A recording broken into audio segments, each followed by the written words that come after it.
The animals whose bones are preserved here lived about 140,000 years ago during the last ice age, in a time known as the Pleistocene.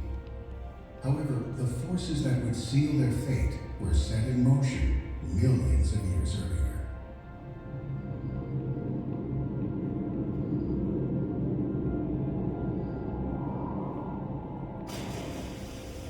The story starts about 320 million years ago with the deposition of the Pleistocene limestone, a sedimentary rock formed in a shallow sea.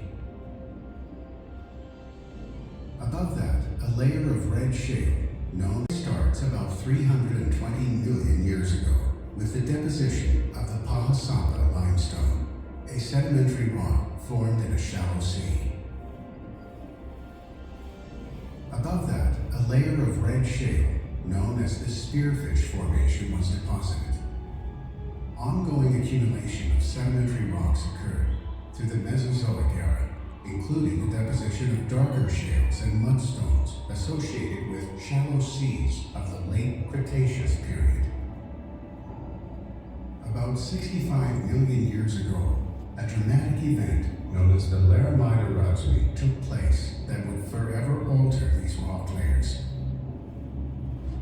Tectonic plates that made up the surface of the Earth near what was then the western coast of the North American continent collided violently over millions of years. This collision caused the horizontal rock layers to buckle upward, forming the Rocky Mountains and the Black Hills of South Dakota.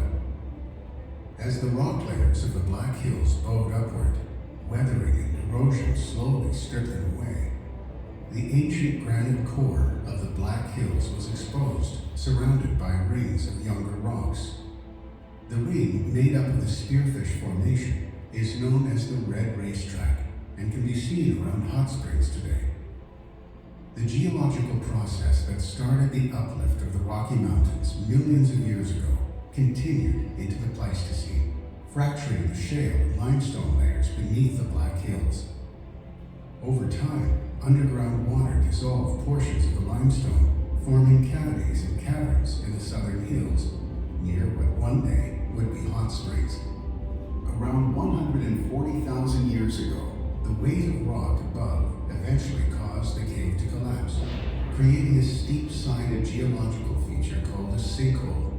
Subsurface water flowing under and through the cave was rerouted after the collapse and came up into the sinkhole, partially filling it and creating a pond. The sides of the sinkhole were covered by shale, which is very slippery when wet. A trap was set. The water in the sinkhole was warm, so grass and other forage grew around the edge of the pond year-round. Young male mammoths seeking an easy lunch and an attractive bathing pool entered the sinkhole and couldn't climb back out.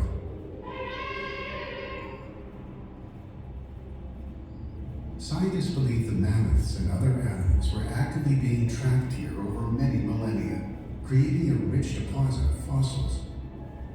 Layer after layer of sediment and bones were deposited, while minerals dissolved from the limestone began to cement it all together inside the sinkhole. Eventually, the sinkhole was completely filled in, providing a unique environment for preservation. The fossils remained undisturbed. The Mammoth Site shows that many of the animals that lived here during the Ice Age still inhabit the Black Hills today. Rabbits, ground squirrels, prairie dogs, gophers, deer mouse, bushy-tailed wood rats, voles, wolves, coyote, mink, and pronghorn.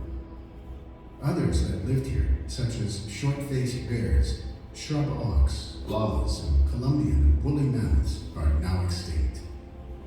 The Columbian mammoth and woolly mammoth represent the largest species discovered at the Mammoth Site, with the Columbian mammoth being the more common of the two species.